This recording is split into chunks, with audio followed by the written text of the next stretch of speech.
이 오징어 게임에 보면은 자신이 꿈꾸는 유토피아의 세상, 꿈꾸는 바램이 있는 그 무언가를 위하여 살아갔던 사람들의 모습이 담겨져 있습니다. 그러나 현실은 그 꿈과 다르지요. 그래서 경마를 통하여 일확천금을 꿈꿨지만 그러나 모든 것을 잃고 신체 포기각서를 쓰는 입장이 됩니다. 큰 사업을 꿈꿨지만 큰 빚더미에 앉게 되었고, 탈북하여 멋진 세계를 꿈꿨지만 그러나 한국에 와서 소매치기의 삶을 살고, 이민의 멋진 삶을 기대했지만 이주민 노동자로서의 안타까운 삶을 살아가는 사람들의 모습이 나옵니다. 그런데 그들에게 또 다른 인생 역전의 기회가 주어집니다. 인생의 막다른 골목인데 인생을 역전할 수 있는 기회, 바로 이 게임에 참가하는 것입니다. 이 게임에 참가하면 456억, 1등하면 456억을 얻을 수 있다. 그 달콤함과 그 신기루에 쫓아 게임을 참여합니다. 게임은 우리가 잘 아는 어렸을 때 했던 게임들이죠. 무궁화 꽃이 피었습니다. 제가 그때 미국에 있을 때인데요. 미국 아이들이 한국말로 무궁화 꽃이 피었습니다를 하더라고요. 달고나 그걸 띄는 게임, 줄다리기 게임, 딱지치기 게임. 그런데 그 게임의 결과는 참혹하지요. 탈락한 자는 죽는 겁니다. 게임은 언제든지 멈출 수 있습니다. 서로가 합의가 되면 게임이 멈출 수가 있지만 사람들은 멈추지 않습니다. 누가 죽어나가든 내가 바라는 저 456억을 향하여 계속하여 나아가는 모습을 볼 수가 있습니다.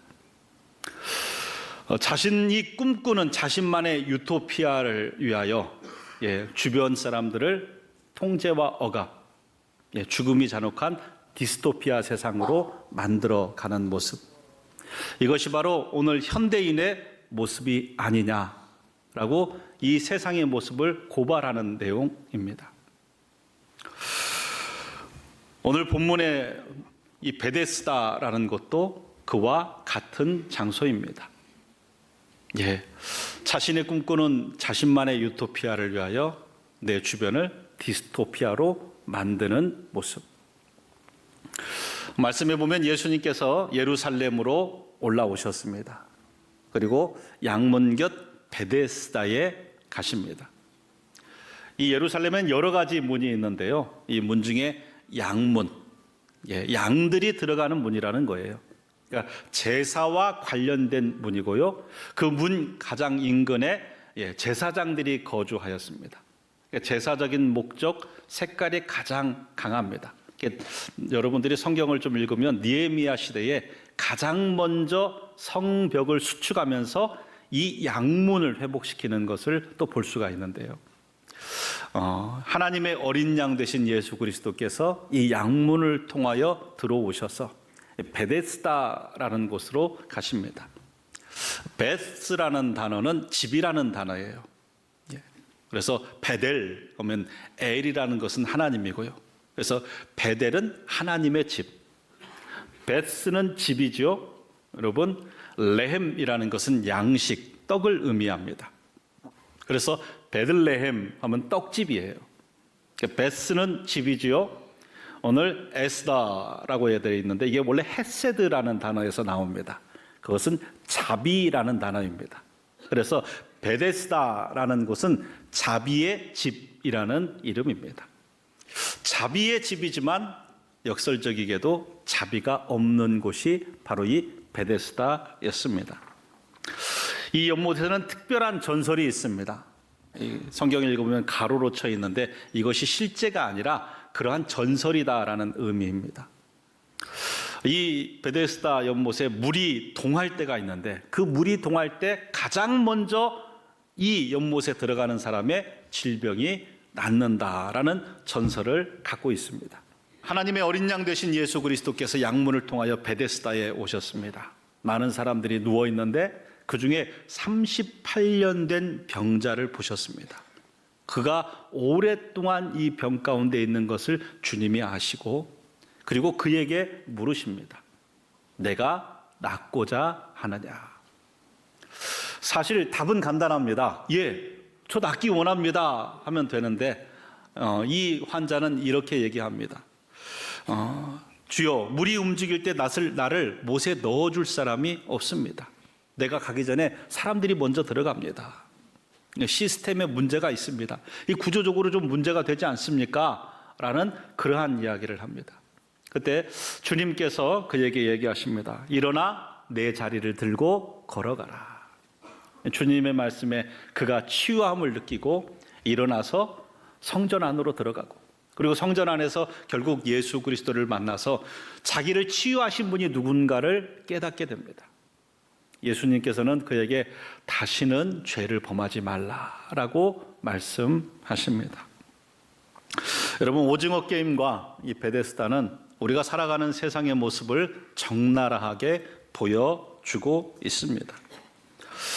공통점이 있지요. 첫 번째는 세상에 더 이상 갈 곳 없는 사람들이, 버려진 사람들이 모인 곳이 바로 이 오징어 게임의 게임장에 있는 사람들이요, 또 베데스다에 있는 사람들이라는 것입니다.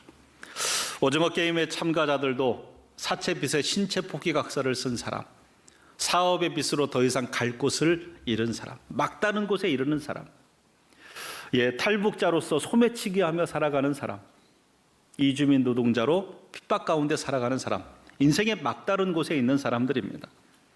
베데스다에 있는 사람들도 마찬가지입니다. 요한복음 5장 2절에서 3절입니다. 예루살렘에 있는 양문 곁에 히브리 말로 베데스다라 하는 못이 있는데 거기 행각 5이 있고 그 안에 많은 병자, 맹인, 다리 저는 사람, 혈기 마른 사람들이 누워 물의 움직임을 기다리니. 더 이상 갈 곳 없어 버려진 사람들이 모여진 장소입니다. 두 번째는 신기류를 쫓는 사람들이 모인 곳입니다. 오징어 게임을 보면은 신기류를 쫓는 사람들이죠. 뭔가 경마로 한탕, 또 뭔가 사업으로 한탕, 또 남한이라는 신기류를 쫓아왔고요. 또 이민자로 신기류를 쫓아왔습니다. 그러나 그것도 실패하고 이제 또 다른 신기루, 이 게임을 통하여 456억의 신기루를 쫓는 사람들입니다. 오늘 베데스다에 있는 사람들도 그렇습니다. 요한복음 5장 4절에 이는 천사가 가끔 못에 내려와 물을 움직이게 하는데 움직인 후에 먼저 들어가는 자는 어떤 병에 걸렸든지 낫게 되밀어라 라는 이 전설, 이 신화를 쫓아온 사람들이에요. 실제로 나은 게 아니라 야 그렇더라 라는 그러한 신기루를 쫓아온 것입니다. 세 번째는 불공정한 경쟁이 이루어지는 곳입니다. 오징어 게임에 보면 물론 여기에 오징어 게임을 보신 분도 있고 안 보신 분도 있으실 거예요. 사실은 저는 이게 막 폭력적이고 피가 난무하는 영화는 잘 안 봅니다. 제가 그게 제 영성에 쏙 좋지는 않아서 안 보는데 워낙 세계적으로 유명하니까 과연 어떤 메시지가 담고 있는가 억지로 본 거예요.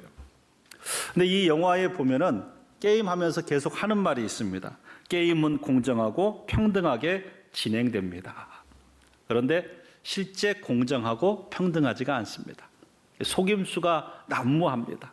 불공정한 게임, 기울어진 운동장이 되어 있는 것을 볼 수가 있습니다. 베데스다도 마찬가지입니다. 요한복음 5장 7절에 병자가 대답하되 주여 물이 움직일 때에 나를 못에 넣어주는 사람이 없어 내가 가는 동안에 다른 사람이 먼저 내려가나이다. 여러분, 물이 동할 때 가장 먼저 들어갈 수 있는 사람은 어떤 사람일까요? 물이 동할 때 치유되는데 물이 동할 때 가장 먼저 들어갈 수 있는 사람, 건강한 사람입니다. 역설적이에요. 예를 들어 중풍 걸려서 움직이지 못하는 사람은 일어나지도 못합니다. 가장 건강한 사람이 가장 먼저 들어가요. 그런 말이 있죠. 나의 감기는 다른 사람의 암보다 더 아프다. 사람들은 자기의 고통이 더 크지 타인의 고통을 그렇게 크게 느끼지 않아요. 내가 먼저 치유받아야 돼요. 예, 누구든지 먼저 들어가면 치유받는데 가장 건강한 사람이 가장 먼저 들어갈 수 있는 그런 불공정한 그러한 장소입니다. 자신들만의 유토피아를 꿈꾸는 사람들이 모여서 자신들만의 유토피아예요. 그리고 내 주변을 디스토피아 세상으로 만들어가는 것, 그것이 오징어 게임의 모습이고 오늘 베데스다의 모습이고 오늘 우리가 살아가는 세상의 모습입니다. 이 베데스다에 예수님께서 오셨습니다. 복음입니다. 그리고 38년 된 병자를 치유해 주셨습니다.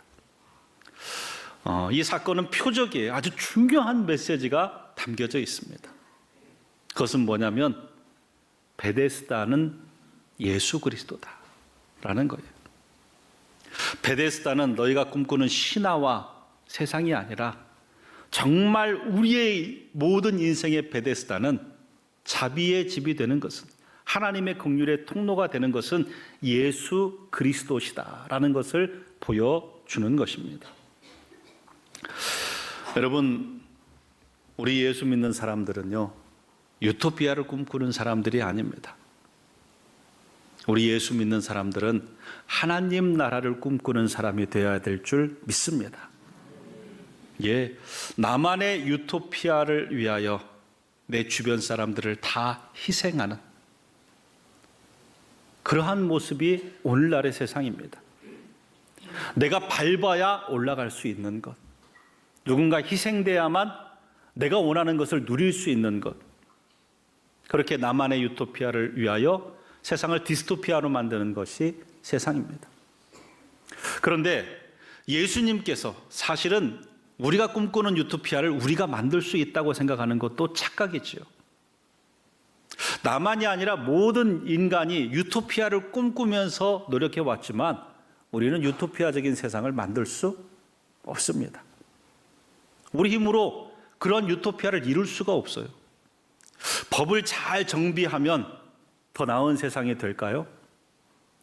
여러분, 아니요. 법을 잘 아는 사람들에 의하여 더 좋지 않은 세상이 만들어집니다. 여러분, 과학의 기술이 막 발달하면 더 유토피아적인 세상이 될까요? 아닙니다. AI에 대한 장과 단이 있죠. AI가 굉장히 발달할수록 우리 모두가 다 행복할 수 없습니다. 인간 소외 현상은 더욱 커질 것이고 우리 인간이 설 자리를 이제는 방황하게 될지 모릅니다. 우리 인간의 노력으로 유토피아 세상을 이룰 수가 없습니다. 나만의 유토피아를 꿈꾸며 살아간다면 세상의 경쟁 원리에 누군가를 밟고 일어서야만 되는 겁니다. 우리 성도들이 꿈꿔야 될 세상, 그리고 하나님께서 정작 우리에게 주시고자 하는 세상은 하나님 나라인 줄 믿습니다. 뜻이 하늘에서 이룬 것 같이 땅에서도 이루어지이다. 나라에 임하옵시며 뜻이 하늘에서 이룬 것 같이 땅에서도 이루어지이다. 하나님 나라는 하나님의 뜻이 이루어지는 거예요. 그건 세상의 원리와 다릅니다. 하나님 나라를 이 땅에 주신 예수 그리스도, 무엇으로 그 하나님 나라를 열으셨냐면 군림으로 열으신 게 아니라 자신이 십자가에 달려 죽으심으로 열어놓으신 거예요. 남을 희생하여 내가 올라간 것이 아니라 예수 그리스도께서 희생하여 모든 일을 살리신 그러한 것이 하나님 나라의 원리입니다. 여러분, 하나님 나라의 백성의 모습을 우리가 잘 아는 마태복음 5장의 산상수훈 가운데 팔복에 대해서 말씀하십니다. 심령이 가난한 자는 복이 있다.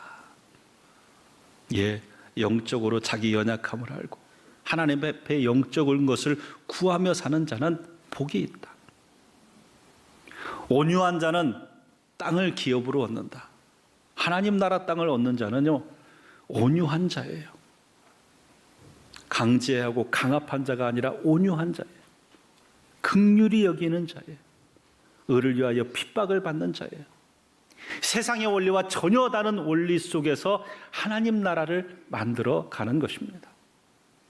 여러분, 세상에 오징어 게임의 이치로 살아가는 것이 아니라 하나님 나라의 진리로 살아가시기를 바랍니다. 나만의 유토피아를 꿈꾸는 것이 아니라 하나님이 우리에게 주고자 하시는 하나님 나라가 저와 여러분의 소망이 될 수 있기를 간절히 바랍니다.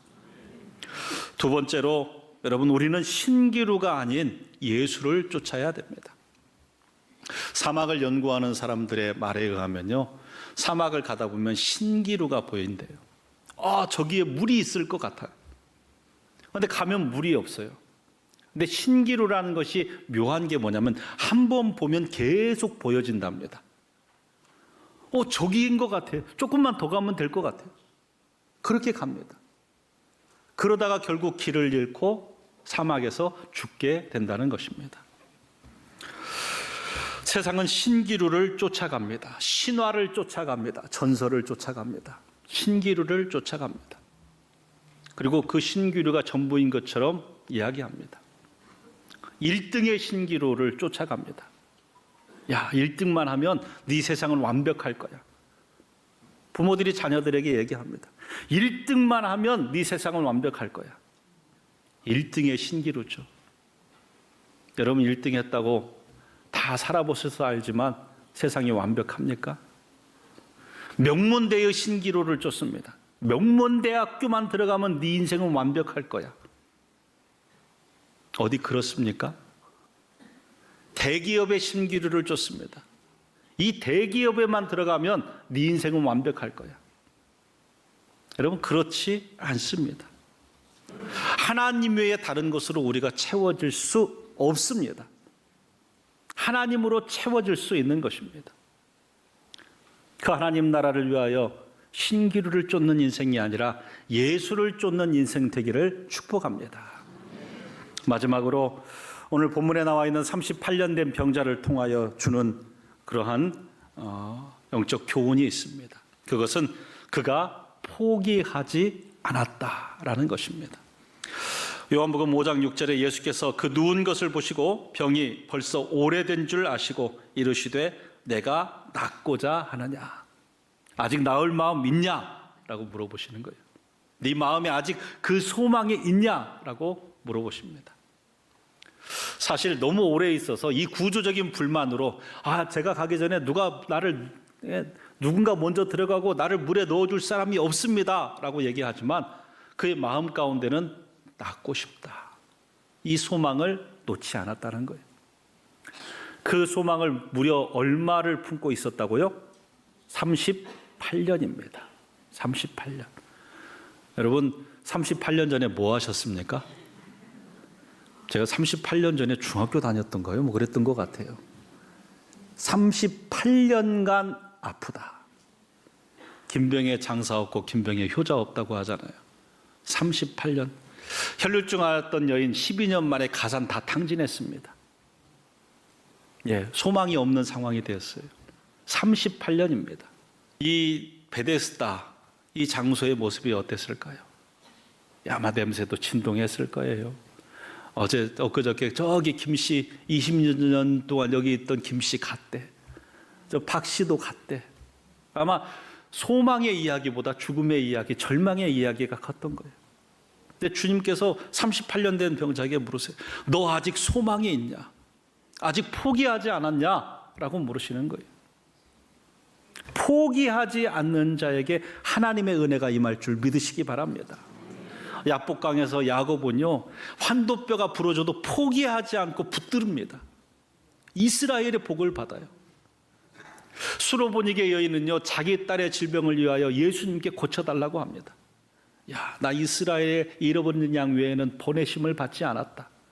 아니에요, 저를 좀 도와주세요. 자녀의 상을 취해서 개들한테 주는 거 마땅하지 않다. 여러분, 굉장한 무시를 당한 거예요. 개치부급을 당한 거예요. 그런데 이 여인이 포기하지 않습니다. 개들도 자녀 상에서 떨어지는 부스라기 먹잖아요. 이 부스라기 은혜라도 나한테 주세요. 포기하지 않아요. 결국 예수님께서 네 믿음이 크다 하고 그녀의 딸의 질병을 치유해 주십니다. 포기하지 않는 자에게 하나님 은혜가 임하는 줄 믿으시기 바랍니다. 저희 어머니에게 제가 참 많은 영적 교훈들을 받는데요. 사실 저희 어머니는 안 믿는 집에서 자라셨습니다. 믿는 남편, 목사 아들 된 이제 믿는 남편을 만나 결혼하셨는데요. 결혼한 이후에도 굉장한 핍박들이 있었습니다. 그런데 저희 어머니가 가족들 구원을 위해서 그렇게 기도하셨어요. 근데 저희 어머니의 모든 식구들이 저희 어머니의 기도로 결국 어머니 외할머니부터 오빠들 또 동생 언니들 다 예수 믿었어요. 감사한 일이죠. 근데 그때 걸리는 시간이 얼마냐면 30년 걸렸습니다. 제가 뭔 일을 하다가 아유 어머니 이거는 좀 안 될 것 같아요. 그랬더니 저희 어머니가 저한테 한번 그런 말씀하셨어요. 아들 목사 안 된다고 하지 마라. 30년 기도하니까 되더라. 30년 기도하니까 되더라. 여러분 특별 새벽기도 일주일 기도했는데 이거 금방 안 들어주시네.